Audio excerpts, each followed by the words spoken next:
what the Niners have already done. I'm looking at what they need to do, and I'm having a very hard time seeing how any of this can be considered successful.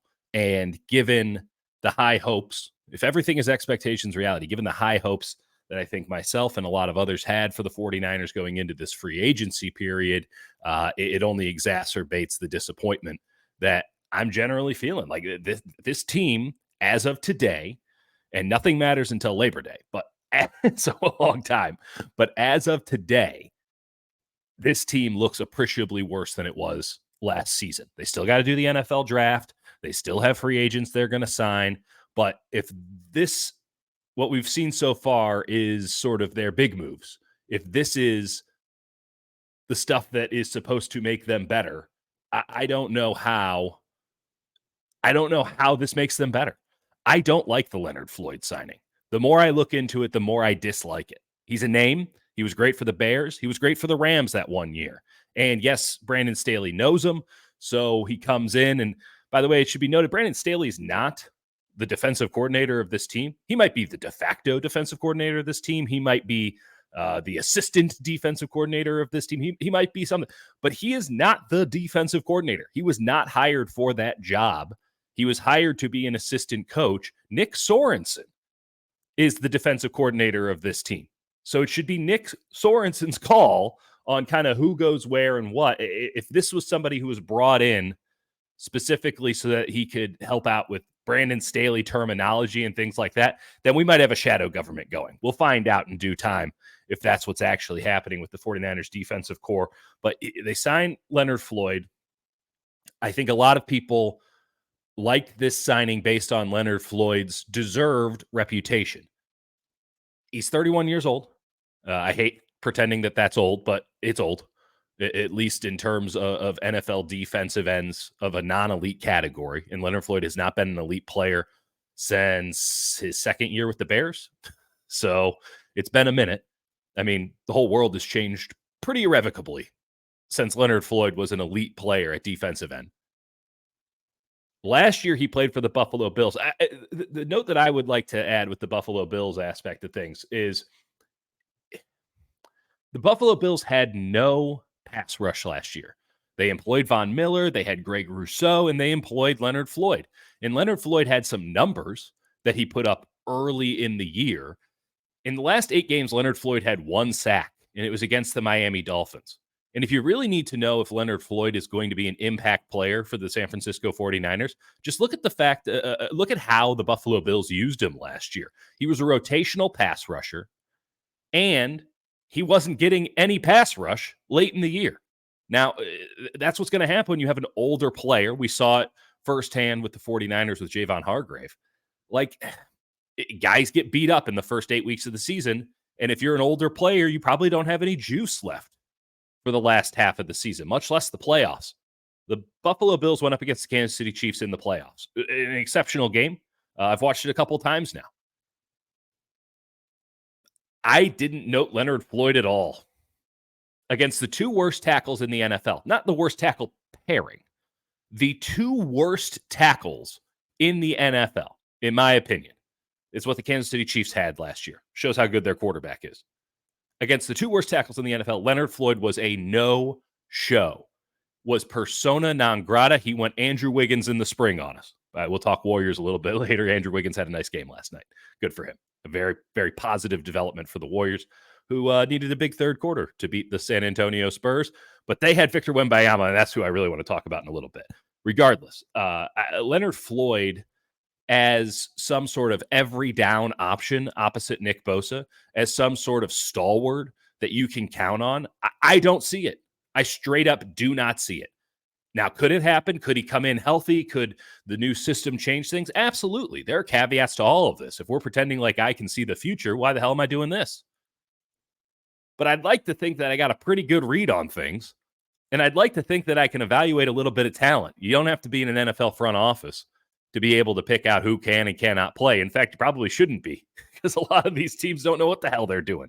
I know the Niners know what they're doing, and I do want to provide some deference here, but I don't see it. I don't see it. I need them to show me the wisdom. I need them to show me the light, because if Leonard Floyd is going to be anything for this team, And by the way, when you're paying the guy $10 million, he better be something. He better be something. When he's your first free agent signing, he better be something. If Leonard Floyd's going to be anything for this team, I don't know what it is, because I don't want him as a situational pass rusher, a third down guy who comes in and makes things happen, because he doesn't make things happen. And I don't want him to be a first and second down guy, because as much as I have read all these positive things about his run defense, I don't see it. I just don't see it. I don't think he's a bad player. I don't. I think he's fine. I think he's forgettable. And maybe that's all the 49ers really want. But man, I just don't get it with Leonard Floyd. I don't get it at all. Codmus 3 coming in, asking, it's because Brandon Staley wanted him. Kyle is crushing on Staley. Buddy, I'm crushing on Staley. I was first through the wall on Brandon Staley. Brandon Staley should not be making personnel decisions. Brandon Staley is not the defensive coordinator of this team. If Kyle's crushing on Staley so much, he should have made him the goddamn defensive coordinator. I would have had no problem with that. I thought he would have been the best hire for the job. And if that's the case, then I can give deference to Brandon Staley in that role. But that's not the role he has. He's an assistant coach on this team. This is Nick Sorensen's defense. And while Nick Sorensen's never coordinated anything, and is a first-time play caller, and he's coming, like, I get why Brandon Staley's around, but Brandon Staley is number 2 in the hierarchy. And they're not running Brandon Staley's 3-4 defense, though I would note they might have to, because they only have 3 defensive linemen. So they might turn into a 3-man front just because they don't have a second defensive tackle to play next to Javon Hargrave, who, by the way, would be a terrible one technique. Regardless, like, if this is all a Brandon Staley move, if you used your big gun on a Brandon Staley move, that is a mistake. That's a mistake. And I don't blame Brandon Staley. You want a guy and they'll do it for you, do it. You know, you don't look gift horse in the mouth.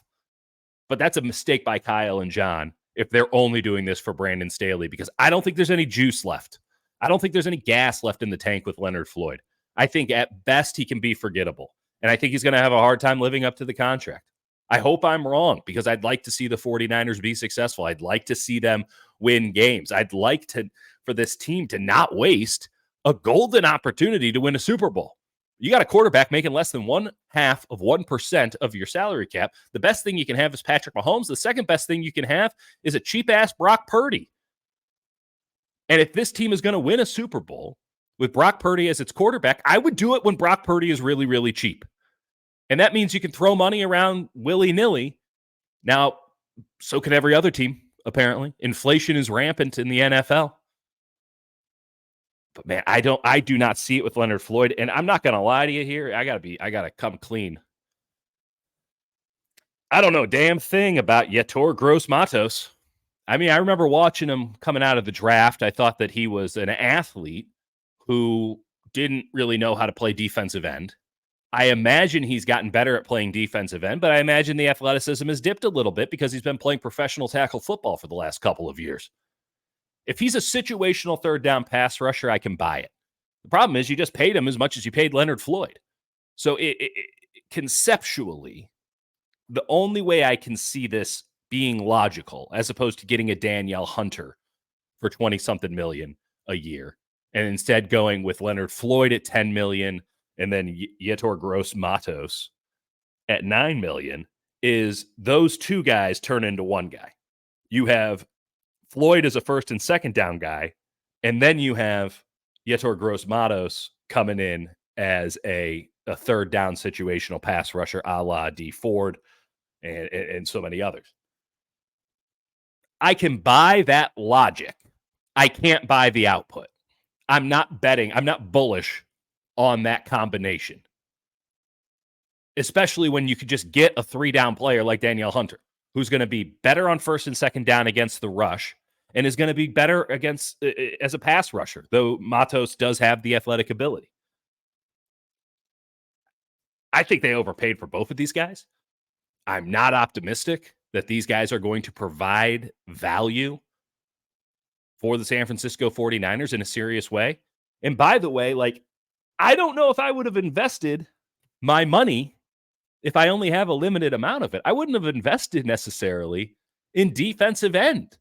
I would have gone out and gotten myself a damn defensive tackle to play next to Javon Hargrave.